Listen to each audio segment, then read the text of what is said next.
جب الحزن میں ایک بچھو ایسا ہے جو اللہ اکبر اس کے منہ میں 70 ڈنک ہیں، ہر ڈنک کے اندر ایک ایک زہر کی تھیلی ہے، وہ ڈنک مارے گا 1000 سال تک کے زہر گھومے گا، گوشت جھڑے گا، ہڈیاں ٹوٹ جائے گی۔ صحابہ نے پوچھا آقا وہ کون سا کم نصیب ہوگا جس کو جب الحزن کا بچھو ڈنک مارے گا؟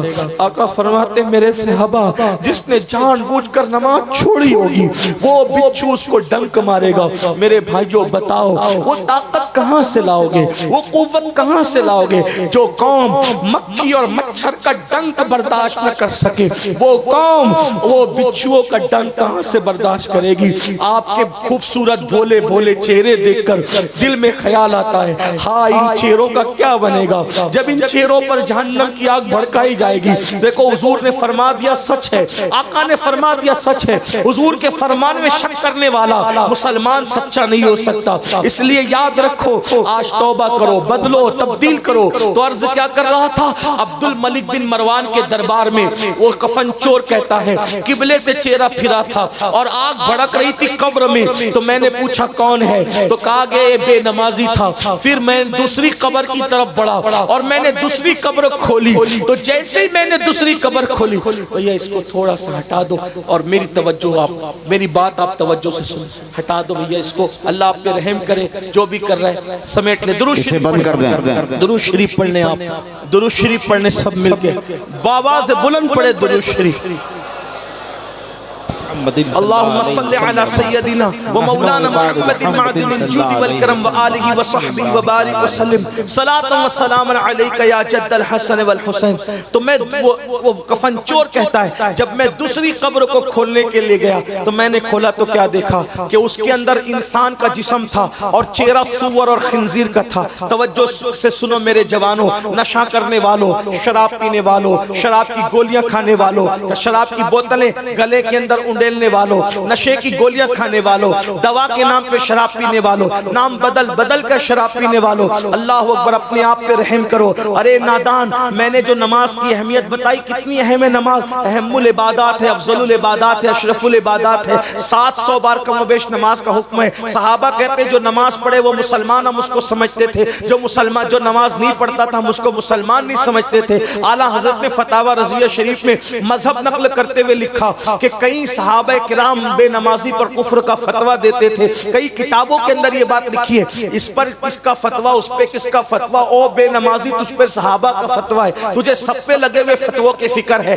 اپنے پہ لگے ہوئے فتوے کی تجھے کوئی فکر نہیں ہے، اور تجھ پر دنیا کے کسی انسان پر تو مفتی صاحب نے فتویٰ لگایا جو قابل تعظیم ہے، لیکن تجھ پر تو صحابہ فتویٰ لگا رہے، او بے نمازی، اور صحابہ بھی کفر کا فتویٰ لگا رہے۔ حنفی اور مسلک ہونے کی وجہ سے میں بے نمازی کو ڈائریکٹ کافر نہیں کہتا، لیکن اتنا ضرور ہے میرے امام بھی کہتے ہیں جو نماز میں سستی کرے گا ڈر ہے کہ کفر پہ مرے گا، جو اذان کا جواب نہیں دے گا دنیا کی باتیں کرے گا اذان کا جواب دینے کی بجائے، میرے امام نے لکھا کہ ڈر ہے کہ وہ کفر پہ مرے گا۔ اتنی اہم ہے نماز، لیکن نماز سے بھی اہم کوئی چیز ہے۔ کیا چیز ہے نماز سے اہم؟ اگر آپ نماز پڑھ رہے ہو سانپ آ جائے اور ایسا لگے کہ ڈنک مار دے گا تو اسلام کیا کہتا ہے؟ نماز توڑ دے، جان بچا لے، یہی ہے نا؟ نماز اتنی اہم اور اس سے اہم جان بچانا۔ نماز پڑھ رہے تھے کوئی کنویں میں گرنے لگا تو کیا حکم ہے؟ نماز توڑ دو اور اس کی جان بچانا۔ پتہ چلا نماز سے اہم جان بچانا، نماز اتنی اہم اور اس سے اہم جان بچانا۔ اب آپ بتاؤ جب جان بچانے کے لیے نماز توڑ سکتے ہیں تو جان بچانے کے لیے نشہ کیوں نہیں چھوڑ سکتے؟ یہ نشہ قسطوں میں تمہیں مار رہا ہے، یہ نشہ تمہیں قسطوں میں تباہ کر رہا ہے، یہ نشہ تمہیں انسٹالمنٹ پر مار رہا ہے، جان لے رہا ہے تمہاری۔ یہ گٹکا، یہ شراب، یہ جوا، یہ نشہ آور دوائیں پھیپڑوں کو کھا رہی ہے، کینسر پیدا کر رہی ہے، منہ کا کینسر، خون کا کینسر، پھیپڑوں کے اندر کینسر، اس لیے بیماریاں جنم لے رہی ہے۔ توبہ کرو نشے سے۔ اسلام نے نشے کو منع کیا اور حقے کو آج نوجوان لوگ بہت عام کر رہے ہیں، یہ حقہ حقہ، یاد رکھنا یہ حقے کو میں ڈائریکٹ حرام تو نہیں کہتا، کیسے کوئی مفتی بھی تھوڑی ہوں جو میں کوئی حکم لگاؤں، حقے کو ڈائریکٹ حرام نہیں کہتا، لیکن حقے کی وجہ سے سگریٹ اور سگریٹ کی وجہ سے پھر دوسرے نشے عام ہو رہے، تو چھوٹی برائی پر ہی پابندی لگا دو تاکہ بڑی برائی کی طرف ہماری نسل نہ جا سکے۔ اس لیے یہ حقہ وغیرہ، تمباکو، گٹکا اور جو سگریٹ، ان سب چیزوں سے سچی توبہ کرو، ورنہ وہ بیماریاں ہوگی کہ جس سے نپٹنا مشکل ہو جائے گا۔ کینسر ہو جائے تو کمانے کے قابل نہیں رہتا انسان، اور پھر علاج اتنا مہنگا، پھر دکھ الگ، تکلیف الگ، اور حالات یہ کہ پھر قرض لے لے کر بلکہ بھیک مانگ کے علاج کرنا پڑتا ہے لوگوں کو۔ اس لیے ایسے حالات پر ارے نادانو، حال تو یہ ہے، میرے نبی نے تو وہ غذائیں بھی نہیں کھائی جن غذا کے کھانے سے انسان میں سستی پیدا ہوتی ہے۔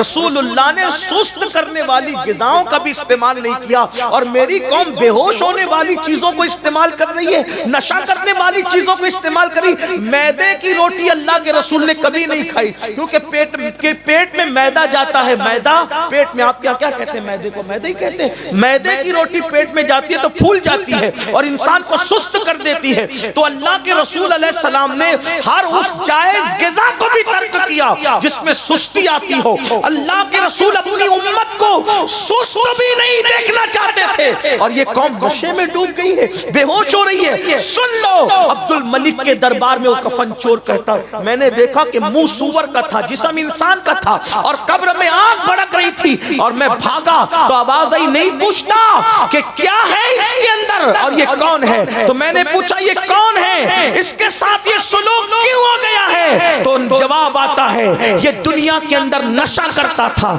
اس لیے اس کو سور کی شکل دے دی گئی، اس کو خنزیر کی شکل دے دی گئی۔ بتاؤ، دنیا میں نشہ کر کے گٹر اور کچرے کے کنارے پڑے رہتے ہو، اور آخرت میں سور کی شکل میں اٹھنا تمہیں گوارا ہے؟ نہیں۔ اور پھر دنیا میں حالات کیا ہے؟ بس ایک وقت